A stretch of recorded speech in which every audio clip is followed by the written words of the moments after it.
तो hello friends.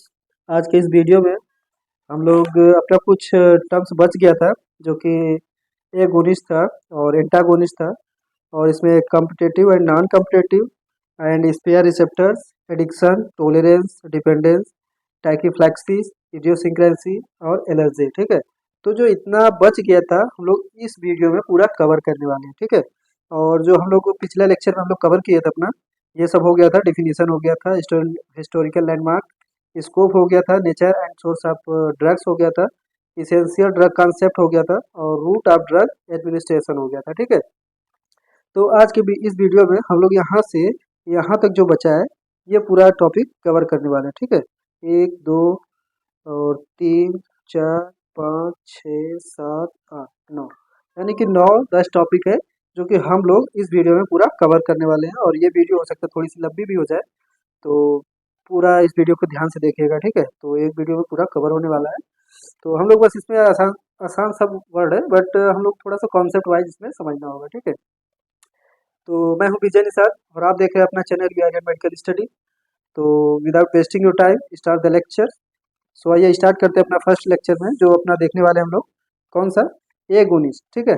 अब देखो एगोनिस्ट वर्ड आया है तो एगोनिस्ट का मतलब क्या है वो हम लोग जानते हैं। ठीक है। जो एगोनिस्ट है, देखो हम एक लाइन लिखा गया इसमें कि an agonist bind to a receptors and produce a biological response. Okay, ये लिखा गया था इसमें। एक मिनट।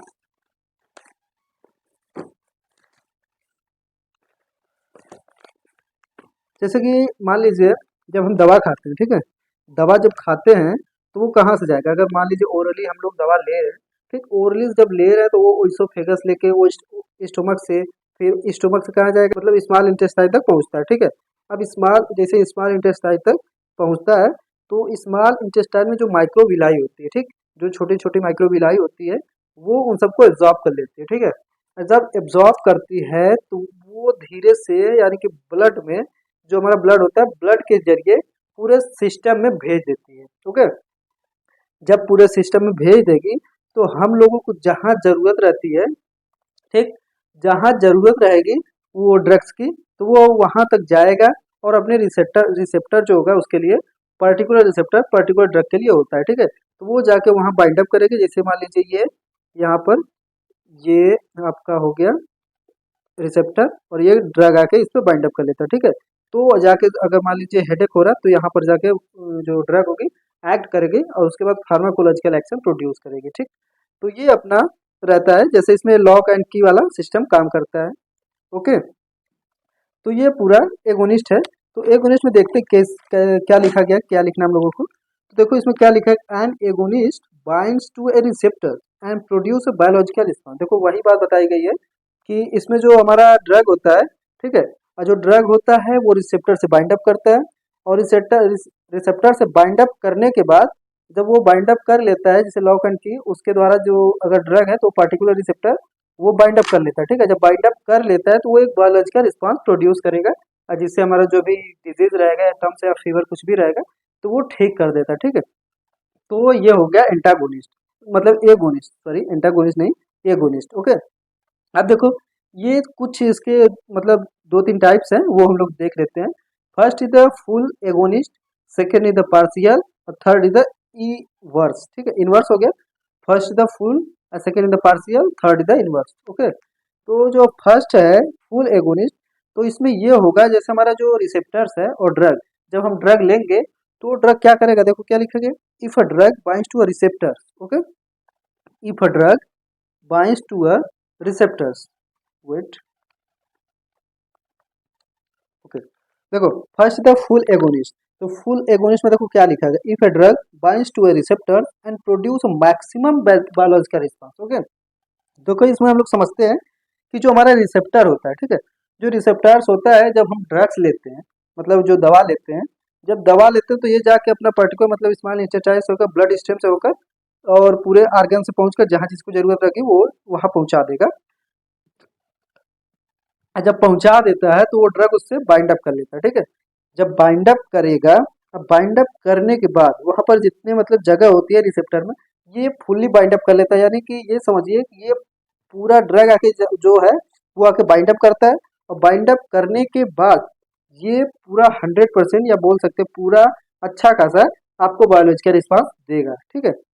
या यहाँ पर बोल सकते हैं हाई इफिकेसी, ठीक है, यानी कि ये हाई इफिकेसी प्रोड्यूस करता है, इसके पास हाई इफिकेसी होती है। और दूसरा जो हम लोगों का है पार्शियल एगोनिस्ट, ठीक है। अब पार्शियल एगोनिस्ट में क्या होता है, जैसे फुल एगोनिस्ट जो है इसमें क्या होगा, पूरा मतलब मैक्सिमम जितना ज़्यादा हो सके उतना बायोलॉजिकल रिस्पांस ये प्रोड्यूस करेगी, ठीक है, जब ड्रग आकर रिसेप्टर से बाइंड अप होगी तब।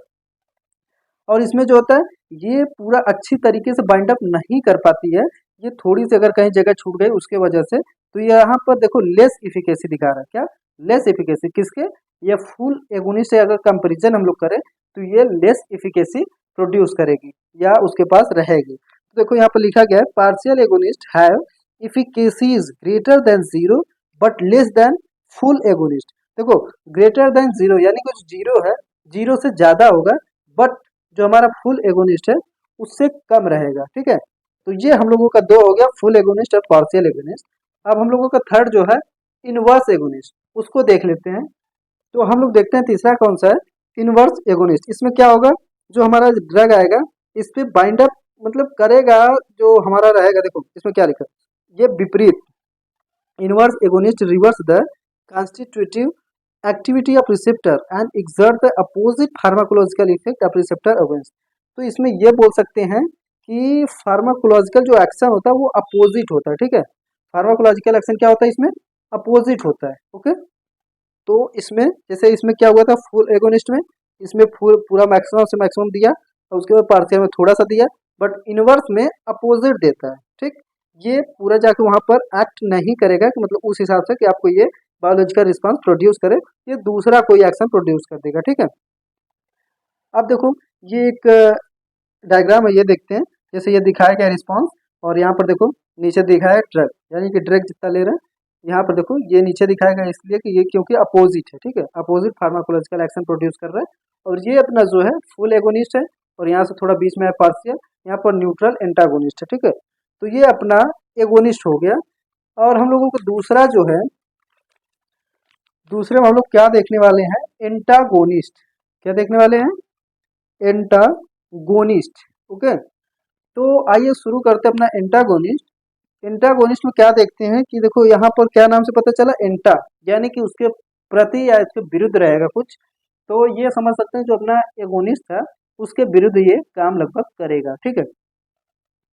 जब उसके विरुद्ध काम करेगा, देखो हम लोग क्या लिख रहे हैं इसमें कि an antagonist is substance that does not produced, okay, यहाँ प्रोड्यूस है, तो an antagonist is substance that does not produce a biological response, यानी कि जो एंटागोनिस्ट सब्सटेंस है अगर जाके हमारे रिसेप्टर पे बाइंड अप करता है तो ये बायोलॉजिकल रिस्पांस प्रोड्यूस नहीं करेगा। क्यों नहीं करेगा वो देखते हैं, but block reduce agonist mediated response, और जो हमारा एगोनिस्ट मीडिएटेड रहता है उसको भी ये वहाँ पर मतलब बाइंड अप नहीं होने देता, उसको हटा देता है और ये जाकर खुद बाइंड अप हो जाता है और उसको मान लीजिए ये कि ब्लॉक कर देता है, ठीक है। जब ब्लॉक कर देगा तो वहाँ से कोई हमको बायोलॉजिकल रिस्पांस प्रोड्यूस नहीं होगा। देखो बिकॉज क्यों, क्योंकि ये सिमिलर स्ट्रक्चर होता है किसके, एगोनिस्ट के, जो एगोनिस्ट होता है और जो एंटागोनिस्ट होते हैं इन दोनों का एक सिमिलर स्ट्रक्चर होता है। देखो यहाँ पर दिखाया गया है एक एंटागोनिस्ट है और एक एगोनिस्ट है, ठीक है। जब यहाँ पर ये अपना रिसेप्टर है, अब ये दोनों जब जा रहा है, जैसे मान लीजिए कि कोई ड्रग अगर ज़्यादा अमाउंट पे हम लोग दे दिया तो उस समय एंटागोनिस्ट दिया जाता है। ये एंटागोनिस्ट देने के बाद ये रहता है कि जो एगोनिस्ट है वो जाके वहाँ पर बाइंड अप ना हो और एंटागोनिस्ट जाके बाइंड अप हो जाए। एंटागोनिस्ट जब बाइंड अप हो जाती है तो एगोनिस्ट जाके वहाँ पर बाइंड अप नहीं हो पाती। सो इसके लिए एंटागोनिस्ट सब्सटेंस दिया जाता है, ड्रग दिया जाता है, तो ये जब बाइंड अप करता है ये कर नहीं पाता तो बायोलॉजिकल रिस्पांस प्रोड्यूस नहीं होता। ये ज़्यादा मैक्सिमम अमाउंट में जब हो जाता है तब दिया जाता है, ठीक है। अब देखो इसके कुछ टाइप्स हैं, वो टाइप्स हम लोग देख लेते हैं, ठीक है। देखो टाइप्स ऑफ ड्रग एंटागोनिस्ट, ठीक है, इसमें देखो 5 है, तो बट इसमें से हम लोगों को मेन 2 देखना है, कौन सा, कॉम्पिटिटिव एंटागोनिस्ट, जैसे कॉम्पिटिटिव एंटागोनिस्ट देखना है और नॉन कॉम्पिटिटिव देखना है, ठीक है, क्योंकि ये हमारे सिलेबस में दिया गया है, सो हम लोगों को यही देखना है, ओके। बट हम लोगों की एग्जाम्पल में मतलब इसका टाइप्स हम देख लेते हैं कितने हैं, जैसे 5 इसके टाइप्स हैं वो बस नाम देख लेते हैं कि कॉम्पिटिटिव एंटागोनिस्ट और irreversible antagonist, non competitive antagonist, chemical antagonist, physiological antagonist. Okay, तो ये 5 इसके टाइप्स हैं। और उसके बाद हम लोग देखते हैं first is the competitive antagonist, जो कि हम लोगों का सिलेबस में दिया गया है। ठीक है, अब देखो कॉम्पिटिटिव एंटागोनिस्ट में क्या है, those antagonist which have similar structure like agonist, it inhibit the biological response two agonist block receptor. ठीक है, अभी इसको समझाते हैं, थोड़ा यहाँ पर देखते हैं।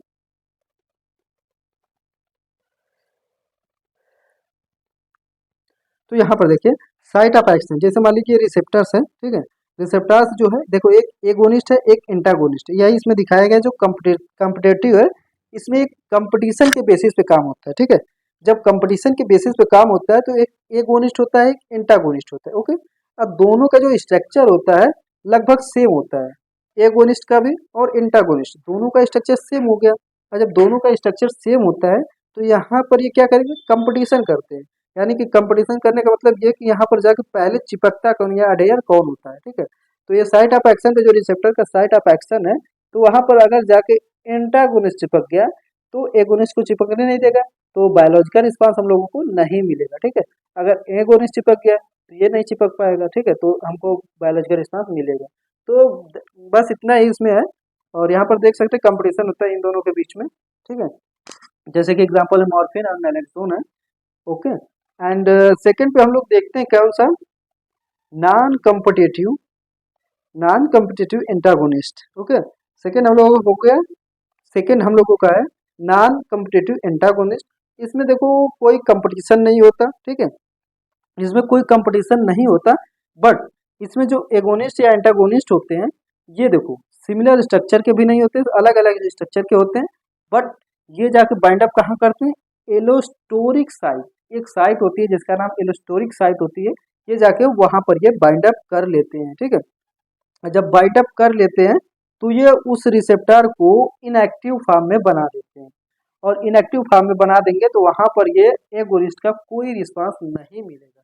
सो इसका मतलब क्या समझिए, बायोलॉजिकल रिस्पांस वहां से प्रोड्यूस नहीं होगा। ठीक है, दैट्स इट।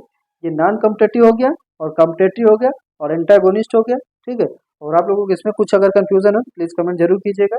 ठीक है, तो अब हम लोग शुरू करने वाले हैं अपना एक वर्ड जो बचा है यहाँ पर, टॉपिक बचा है, आइए देखते हैं कौन सा।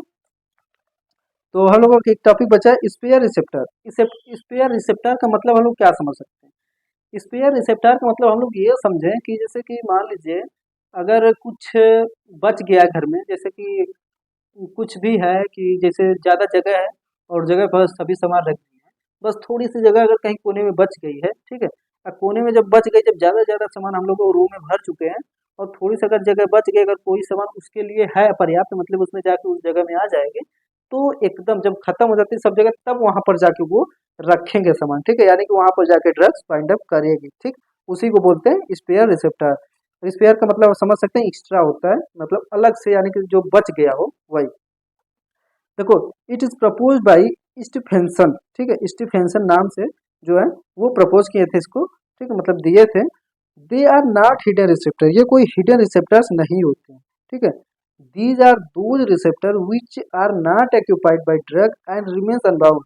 इसका मतलब ये है कि दीज आर दोज रिसेप्टर, ये एक वैसे रिसेप्टर्स होते हैं विच आर नॉट एक्यूपाइड, यानी कि जो ड्रग अगर हम खा रहे हैं तो उसके दौरान ये उससे भर नहीं पाते, यानी कि उससे बाइंड अप नहीं हो पाते, ये अनबाउंड रह जाते हैं। ठीक है, तो दैट्स इट, उसे क्या कहते हैं हम लोग, इससे स्पेयर रिसेप्टर। ओके, देखो स्पेयर रिसेप्टर में spare receptor exist when maximum drug response is achieved before the saturation of all receptor. देखो हम लोगों ने क्या पढ़ा था, जैसे कि फार्मास्यूटिक्स में थोड़ा हम लोगों ने पढ़ा होगा कि जो ये सैचुरेशन है, सैचुरेशन का क्या मतलब है कि जब सभी हर चीज मतलब सैचुरेशन पॉइंट पे आ जाए, तो यहाँ पर ये कहने का मतलब ये मैक्सिमम, यानी कि मैक्सिमम ड्रग हम लोग कितना ले सकते हैं, जब मैक्सिमम ड्रग अचीव हो जाता है। ठीक है, अब उसके बाद और भी अगर हम दे रहे हैं तो अगर हमारी वो जो जगह बची रहती है वहां जाके ये बाइंड अप करता है, उसे बोलते हैं क्या, स्पेयर रिसेप्टर।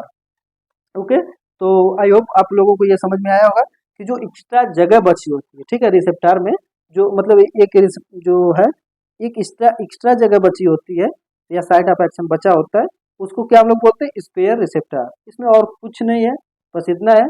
तो अब यहाँ तक का हम लोग क्लियर हो गया कौन सा, देखो एगोनिस्ट हो गया, एंटागोनिस्ट हो गया, और इसमें जो कम्पिटिटिव और नॉन कम्पिटिटिव था वो हो गया, और स्पेयर रिसेप्टर हो गया। ठीक, अब कुछ वर्ड बचे हैं जो कि हम लोग उस वर्ड को अच्छे से देखेंगे। ठीक है, तो आइए उस मतलब ये जो टॉपिक है इन सबको क्लियर करेंगे, सॉरी वर्ड नहीं टॉपिक, तो उस टॉपिक को हम लोग अब क्लियर करने वाले हैं। ओके, तो इस टॉपिक में पहला टॉपिक हम लोगों का कौन सा है, एडिक्शन, यानी कि चलो भैया कौन आती है आके देखते हैं।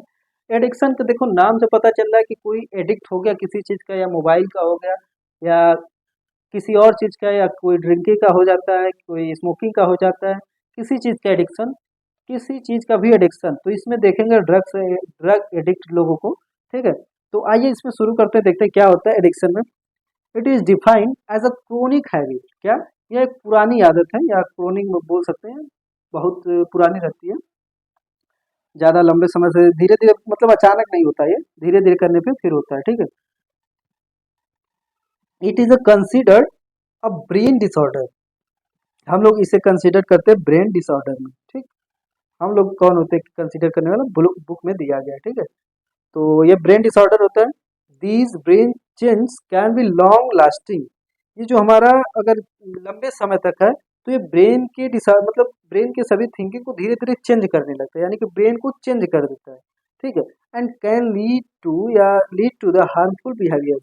ठीक है, ये जब जब लॉन्ग लास्टिंग यानी कि ज़्यादा लंबे समय तक हो जाता है, तो ये लीड करता है, क्या लीड करता है, हार्मफुल बिहेवियर, यानी कि हानिकारक व्यवहार से, यानी कि किसी तरीके से कुछ अलग व्यवहार मतलब जो सोसाइटी होती है, सोसाइटी से कुछ अलग बिहेवियर उसका आने लगता है। ठीक है, seen in people who abuse drug, यानी कि जो ड्रग्स का एब्यूज करते हैं, यूज नहीं एब्यूज करते हैं, दैट्स उसमें पाया जाता है। ओके, एडिक्शन जैसे कि एल्कोहलिज्म, नारकोटिक ड्रग्स, जैसे होता है ना नारकोटिक ड्रग्स में, ये हम लोग देखें मूवी या फिल्म में देखा भी होगा हम लोगों ने, कि जो होता है क्या नाम है, ये अफीम होता है, हीरोइन होता है, ये पोस्ट होता है, ये सब जो नशे की चीज़ें होती हैं, तो ये यहाँ पर नारकोटिक ड्रग्स में भी कुछ आती है, कुछ और भी जो इसमें होता है, कुछ अलग नारकोटिक ड्रग्स हम लोग मेडिसिन में जो आता है वो भी ड्रग्स होता है।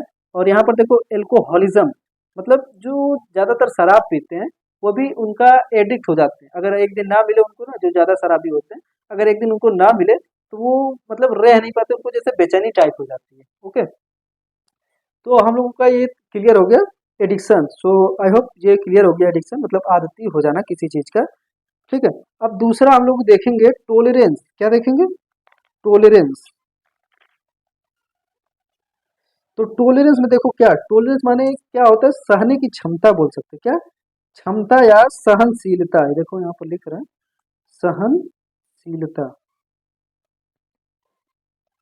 सहनशीलता। ठीक है, यानी कि हम लोग कितना सह सकते हैं। देखो दिस में require to the administration of the larger doses of the same drug having similar pharmacological action. देखो एक मिनट पहले पूरा पढ़ लेते हैं उसके बाद समझा रहे हैं। Drug effect is reduce when drug is taken repeatedly. ठीक है, जैसे कि इंसुलिन हुआ, एल्कोहल। अब देखो हम लोग समझते क्या है कि इसमें ये रहेगा, इसमें require the administration of a larger doses का मतलब ये है कि हम देखो धीरे धीरे अगर जो दवा है, जैसे मान लीजिए कोई क्रोसिन ही ले रहे हैं, अब क्रोसिन हम रोज ले रहे हैं, ठीक है, रोज लेने के बाद अब हम लोगों का जो रिसेप्टर होता है धीरे धीरे कहीं ना कहीं ब्लॉक होने की कगार पे आता है। जब कहीं ब्लॉक होने की कगार पे आता है, ये समझ लीजिए कि वहाँ टॉलरेंस क्षमता उसकी अब सहनशीलता जो है वो थोड़ा और बढ़ चुकी है। अब थोड़े से में उसका काम नहीं चलेगा। जैसे मान लीजिए अगर कोई शराबी है, अगर रोज एक बॉटल पी रहा है, एक बॉटल पीने के बाद मतलब 1 साल या 1 महीने या 6 महीने तक पिया, अब उसके बाद उसमें उसको नशा होता था, बट अब धीरे धीरे उसकी इतनी सहनशीलता या टॉलरेंस बढ़ जाएगी, अब उसके बाद उसको उतने में नशा मिलेगा ही नहीं। ठीक है, तो उसकी आदत थोड़ी और बढ़ेगी। अब बढ़ने का मतलब ये है कि जो एक पीता था वो अब 2 पीने लगेगा, तो उसकी मतलब वो भरपाई होगी कि हाँ अब उसको संतुष्टि मिल जा रही है। यानी कि ये समझ सकते हैं कि अगर एक ड्रग से काम नहीं चल रहा तो उसको 2 ड्रग्स देना पड़ेगा। ठीक है, और 2 ड्रग्स देंगे तो पता चलता है कि हाँ उसको एक्शन मतलब फार्माकोलॉजिकल एक्शन मिल रहा है। ठीक है, 2 ड्रग्स देने पे मिल रहा है। ठीक, तो यहाँ पर देखो drug effect reduce when drug is taken repeatedly, यानी कि बार बार जो हम ड्रग्स ले रहे हैं, ठीक है, उसके वजह से उसकी थोड़ा इफिकेसी मतलब वहाँ पर ये समझ सकते हो उसकी टोलरेंस क्षमता बढ़ जाती है, और एक दवा जो 500 mg है उसको अब 600 mg बढ़ा के देंगे तब उसको काम करेगी, ऐसा समझ सकते हैं। ओके, एग्जाम्पल में देखो इंसुलिन पैच दिया जाता है, एल्कोहल वाले भी होते हैं, एल्कोहल वो बताया आपको। और टाइप्स में देखते हैं, acquired tolerance, natural tolerance, cross tolerance, pseudo tolerance. ठीक है, ये 4 इसके टाइप्स हैं। बट हम लोगों को एक पढ़ना है क्रॉस टॉलरेंस, क्योंकि ये एग्जाम में पूछा गया है 2 नंबर में।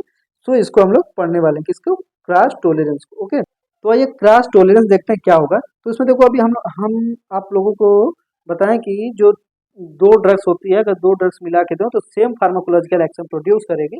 दैट्स इट, बस इसमें यही है कि the it's said to exist between 2 drugs having similar pharmacological action या response and tolerance to one of them automatically confirm to others। ठीक है, alcohol addicts are tolerate of the anaesthetic action of general anaesthetic. देखो, इसका मतलब यही है कि अगर हम लोग मान लीजिए कि एक ड्रग्स दे रहे हैं और वो रिपीटली ज़्यादा देर तक उसको, मतलब ज़्यादा टाइम तक दे रहे हैं, तब उसका धीरे धीरे वो टोलरेंस अगर उसमें बढ़ गया है तो उसकी डोज बढ़ानी पड़ेगी। जैसे 500 mg दे रहे हैं, 600 mg फिर देना पड़ेगा तो उसको काम करेगा। तो इसमें मान लीजिए कि एक ड्रग्स दे रहे हैं तो उससे काम नहीं चला, एक और ड्रग्स दे रहे हैं उसके प्रति, तो जब 2 ड्रग्स देंगे तब उसके बराबर वो काम करेगा। ठीक है, तो ये होता है क्रॉस टॉलरेंस, और वो भी सेम या सिमिलर फार्माकोलॉजिकल एक्शन प्रोड्यूस करेगा, मतलब कोई अलग नहीं। जब 2 मिला के देंगे तब उसको वही काम करेगा। ठीक है, जैसे कि यहाँ पर देख सकते हैं एग्जाम्पल में क्या दिया, एल्कोहल एडिक्ट्स आर टोलरेट, यानी कि जो एल्कोहल के एडिक्ट होते हैं उनमें टोलरेट की क्षमता ज़्यादा हो जाती है कि उसमें एनेस्थेटिक एक्शन, देखो क्या होता है, आप जनरल एनेस्थेटिक, ठीक, ये टोलरेट कर जाते हैं एनेस्थेटिक एक्शन को भी। अगर जो जनरल एनेस्थेटिक दिया जाता है इनमें, फिर भी ये टोलरेट कर जाते हैं, उनको थोड़ा सा पता नहीं चलता है। ठीक है, अब उसके बाद हम लोग एक टॉपिक और आता है, डिपेंडेंस। अब डिपेंडेंस में क्या होगा वो देखते हैं कि डिपेंडेंस का मतलब क्या होगा, यानी किसी चीज़ पे निर्भर एकदम, जो होता है ना कि कोई आदमी है उसको, जैसे टीबी होता है, अगर टीबी किसी को बीमारी हो जाती है वो लगभग ज़्यादातर दवा पे ही निर्भर रहता है, या कैंसर किसी को हो गया तो भी ज़्यादातर दवा पे ही निर्भर रहता है। ठीक है, तो उसको बोलते हैं डिपेंडेंस, यानी कि उसके दवा के बिना उसका काम नहीं चलेगा। ठीक है, तो देखो, it is refers to the interaction between living organism and a drug, यानी कि इन ये 2 चीज़ों के बीच का इंट्रैक्शन है। ये रिफर्स करता है कि एक लिविंग ऑर्गेनिज्म यानी कि ह्यूमन एंड ड्रग, इन दोनों के बीच का ये एक वर्ड है जिसको बोलते हैं हम लोग डिपेंडेंस। ठीक है, the conditions when we completely depend on drug, यानी कि एक ऐसी एक कंडीशन है जो कि कंप्लीटली या टोटली डिपेंड हो जाती है किस पे? ड्रग पे, यानी कि ड्रग अगर मिल रहा है तो बंदा जिंदा है, या अगर नहीं मिलेगा तो फिर उसके शरीर में, उसके बॉडी में एबनॉर्मलिटी शो होगी ही होगी। जैसे कि यहाँ देखो लिखा भी गया है, when absence of drug then person body abnormality source. ठीक है, जैसे कि हेडेक हुआ, इरिटेशंस हुआ, और भी कुछ है। और यहाँ पर देखो एग्जांपल में कौन से, स्मोकिंग हुआ, अल्कोहल्स, या ये अगर जो कर रहा है उसको आदती मतलब हो जाता है कि उसको चाहिए ही चाहिए। ठीक है, तो जल्दी छुड़ाना मुश्किल हो जाता है। टाइप्स देखो, ये साइकोलॉजिक डिपेंडेंस और फिजिकल डिपेंडेंस, ये इसके 2 टाइप्स होते हैं, इसके बारे में बट हम लोग शॉर्ट में देख रहे हैं 2 नंबर के हिसाब से। ओके, अब हम लोग देखेंगे टैकीफ्लैक्सिस। ठीक, क्या देखेंगे? टैकीफ्लैक्सिस। अब टैकीफ्लैक्सिस में देखो, टैक मतलब होता है रैपिड और फ्लैक्सिस का मतलब, ठीक है, तो अभी हम देखते हैं रैपिड। रैपिड का मतलब क्या होगा, मतलब टैक का मतलब क्या होगा, रैपिड। ओके, यानी कि जल्दी से जो हम लोगों को रिस्पांस दे रहा है। ओके, देखो, when a drug is given repeatedly, when a drug is given repeatedly, its effect often decrease with time. If the decrease in effect occurs quickly, it is called tachyphylaxis, also known as the acute या true tolerance. Okay, देखो इसको 2 नामों से हम लोग बता सकते हैं, एक्यूट एंड ट्रू टॉलरेंस। अब देखो इसका मतलब क्या है, जो टैकीफ्लैक्सिस होता है, जैसे मान लीजिए हम लोग टॉलरेंस था, टॉलरेंस का मतलब ये था कि धीरे धीरे हम लोग अगर दवा खा रहे हैं उसके आदती बनते जा रहे हैं या फिर टॉलरेंस क्षमता बढ़ती जा रही है। ठीक है, बट इसमें ये होगा कि अगर हम कुछ ले रहे हैं, जैसे कि 1 2 3 दिन में लगा कुछ ले, वो हम लिए ड्रग्स। ठीक है, अब वो 1 2 3 दिन बाद हमको पता चला कि अब इससे काम नहीं चल रहा, थोड़ा सा और बढ़ाना पड़ेगा ड्रग। ठीक है, अब ड्रग बढ़ाएं, अब उसके बाद 2 3 दिन में ये हुआ, अब जब हम बढ़ा दिए थोड़ा सा ड्रग तो पता चला हाँ तुमको वो दे दिया, फिर फार्माकोलॉजिकल एक्शन प्रोड्यूस कर दिया सिमिलर। ठीक है, और जब कर दिया फिर पता चला कि फिर अगले 3 4 दिनों में फिर वो ठीक हो गए, मतलब जितना पहले लेते थे उतना ही देने पे वो ठीक हो जाता आदमी। ठीक है, तो ये इसमें यही होता है कि ये रैपिड होता है और तुरंत, मतलब कुछ दिनों के लिए होता है, कुछ दिनों में होता है, फिर धीरे धीरे ठीक हो जाता है। ये कोई क्रोनिक नहीं होता है, ये एक्यूट होता है। ओके, यानी कि जल्दी होता है, ये ज़्यादा पुराना नहीं होता है। ठीक, एग्जाम्पल में देखो, टायरामिन, इफेड्रिन, एम्फेटामिन है। ठीक है, ड्रग्स। और एक और वर्ड है, एक टॉपिक है इडियोसिंक्रेंसी। अब देखो इडियोसिंक्रेंसी क्या है, it donates non immunological hypersensitivity to a substance without connection to pharmacological toxicity. And दूसरे वर्डों में हम लोग क्या कर सकते, the condition where drug shows their side effect in particular person, जैसे कि हाइपरथर्मिया। तो इसमें ये बोल सकते हैं कि अगर मान लीजिए कोई दवा है, पैरासीटामॉल या कोई क्रोसिन या डोलो, कुछ पैरासीटामॉल के ही सब है, बट हम लोग मान लेते हैं पैरासीटामॉल ही है। तो अगर पैरासीटामॉल कि हम 10-15 लोगों को दे रहे हैं, ठीक है, और जब 10-15 लोगों को हम दे रहे हैं, ठीक है, क्या दे रहे हैं, 10-15 लोगों को हम लोग क्या पैरासीटामॉल दे रहे हैं। अब 10-15 लोगों में से किसी एक पर्टिकुलर पर्सन को, ठीक है, किसी एक पर्टिकुलर पर्सन को अगर साइड इफेक्ट आ रहा है, तो ये हम लोग ये नहीं बोलेंगे कि पैरासीटामॉल हमारा खराब है, ये नहीं बोलेंगे, क्योंकि ऐसा हो सकता है कि उसके बॉडी को वो सूट नहीं कर रहा है, ठीक। तो वो जो हमारी पैरासीटामॉल है, वो पैरासीटामॉल खराब नहीं, उसके बॉडी में कोई दिक्कत है जो कि उसके वजह से उसको वो दवा सूट नहीं कर रही। तो इडियोसिंक्रेंसी वही होता है कि ये पर्टिकुलर पर्सन में कुछ न कुछ साइड इफेक्ट हो जाते हैं हमारे ड्रग्स के द्वारा, यानी कि जो ड्रग्स दिया जा रहा है, ठीक है, अपना ड्रग्स भी ठीक है, फिर भी क्या हो जाता है उसको साइड इफेक्ट। ओके, तो ये इडियोसिंक्रेंसी हो गया। और एक लास्ट बचता अपना एलर्जी, और एलर्जी बताने की जरूरत नहीं है, एलर्जी लगभग सभी लोग जानते होंगे। तो देखो एलर्जी में क्या है, ड्रग रिएक्शन होता है, ठीक है, और एलर्जी ड्रग से भी हो सकता है या किसी और चीज से, जैसे किसी को सनलाइट से होता है, किसी को किसी स्मेल से होता है। तो एलर्जी बहुत चीजों से हो सकती है। तो देखो यहाँ पर कुछ लिखा गया है, लिखने के पॉइंट ऑफ व्यू से देख सकते हैं हम लोग। तो allergies are very common over reactions of the human system to usually harmless substance. तो देखो इसका मतलब क्या हम लोग समझेंगे कि एलर्जीज जो है are very common over reaction, बहुत ही ये साधारण ओवर रिएक्शन है ऑफ द इम्यून सिस्टम, किसकी, इम्यून सिस्टम की, टू यूजुअली हार्मलेस सब्सटेंस। यानी कि मान लीजिए जब हम अलग से कोई अगर मतलब ड्रग खा रहे हैं, तो वो क्या है, एंटीजन है, ठीक है, और बॉडी के लिए वो कुछ अलग है, मतलब बाहरी पदार्थ है, ठीक है। अब बाहरी पदार्थ है, बाहरी मालिक्यूल्स है, एक्सटर्नल मालिक्यूल्स मार सकते हैं, तो बॉडी उसको क्या करेगी, मारने का या किल करने का काम करेगी, कुछ ना कुछ तो करेगी, ठीक है। अब उसको अपने में समाहित करने के लिए कुछ तो टाइम लगेगा, यानी कि उसको दोस्ती बनाने के लिए कुछ टाइम लगेगा। बट अगर किसी में नहीं हो पाता वैसा, तो वो सीधा उसको किल करता है या कुछ और कर देता है। तो उसके वजह से वो हार्मफुल सब्सटेंस जो है मतलब बन जाता है। तो कुछ ना कुछ साइड इफेक्ट हम लोगों को यहाँ पर देखने को मिलता है। देखो हियर ड्रग आल्सो में भी एंटीजन, जो ड्रग है देखो बताया गया आल्सो में भी, यानी कि वो हो सकता है क्या, एंटीजन हो सकता है, because it is also a non cell entity. Okay, maybe drug allergic reaction, उस समय ये ड्रग एलर्जिक रिएक्शन भी हो सकती है। सम एलर्जिक सिम्टम देखो क्या क्या दिया गया, जैसे कि देखो ईचिंग हो गया, इरिटेशन हो गया, फीवर हो गया, रेड रेंजेस हो गया, लाल होता है ना, लाल लाल, और फेशियल स्वेलिंग यानी कि मुंह का सूज जाना, इरिटेशन काज होना, ईचिंग होना, जलन होना। तो ये हम लोगों का क्लियर होता है पूरा पूरा टॉपिक ये जो था अपना। कौन कौन, एगोनिस्ट था, antagonist, competitive, non competitive, spare receptors, addiction, tolerance, dependence, tachyphylaxis, idiosyncrasy और एलर्जी, ठीक है। तो यहाँ तक का अपना ये पूरा टॉपिक क्लियर होता है, ठीक, इस वीडियो में। और वीडियो लंबी है, प्लीज़ उसके लिए आप लोग देख लीजिएगा।